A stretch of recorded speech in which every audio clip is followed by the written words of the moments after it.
Die ondeende bywoord. Ek het in 'n Viva blog oor die bywoord wat in 2022 verskyn het, die bywoord 'n ondeende woordsoort genoem.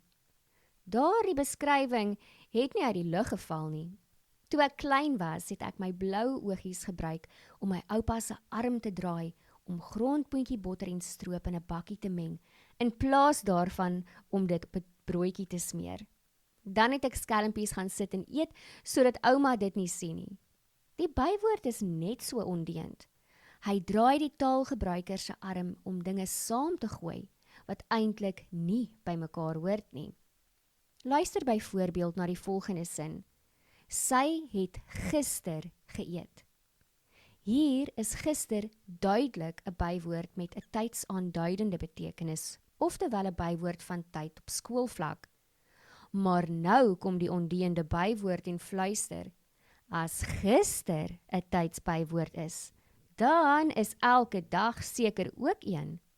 En daarom klassifiseer baie mense elke dag in 'n sin soos, daar is feitelik elke dag insidente van verdrinkings of amperse verdrinkings, ook as 'n bywoord.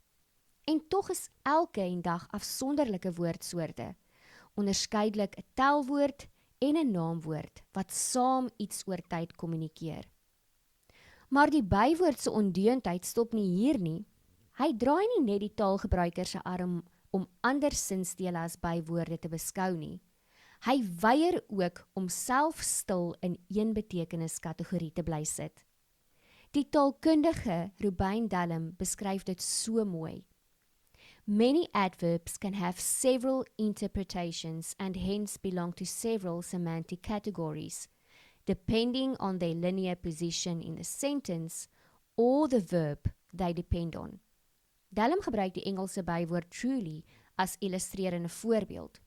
Dit kan 'n wyse aanduidende betekenis hê, soos in I will speak truly. 'n graad aanduidende betekenis in I do not truly understand what this is about. 'n modale betekenis soos in This is truly a miracle. Of dit kan selfs iets sê oor die taalhandeling wat die spreker uitvoer, byvoorbeeld dat die spreker jou wil geruststel oor sy of haar eerlikheid, soos in I truly do not expect you to come. Die bywoord is dus nie net ondeend nie, hy is ook 'n meester van vermomming.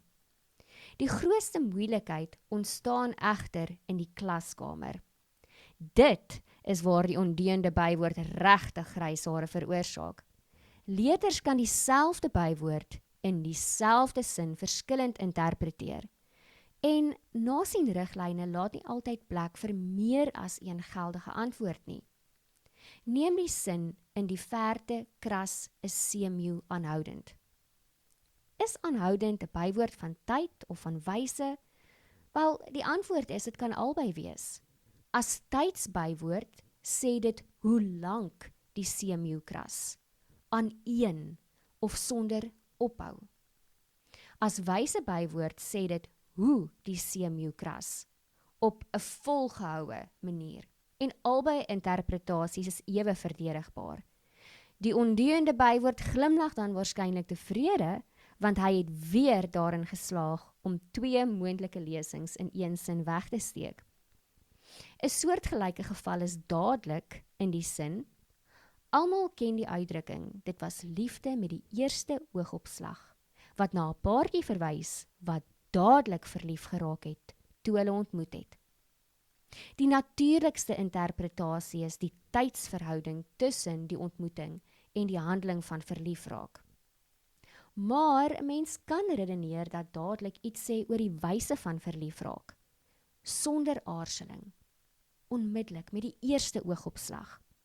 Ek sou daardie tweede lesing as sekondêr beskou, maar dit wys weer hoe die bywoord daarin slaag om twee moontlike lesings in een sin weg te steek.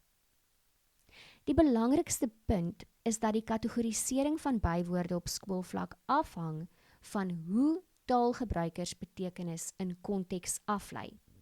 So 'n semantiese klassifikasie is dus nie altyd eenduidig nie.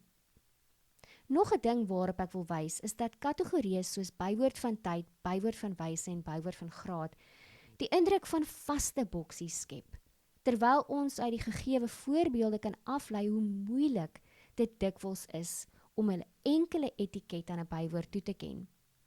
En dalk is dit juis hoekom die bywoord so interessant bly. Hy is die taal se klein skelmstreekmaker, altyd gereed om grense te vervaag en ons te laat wonder of ons werklik met een betekenis te doen het.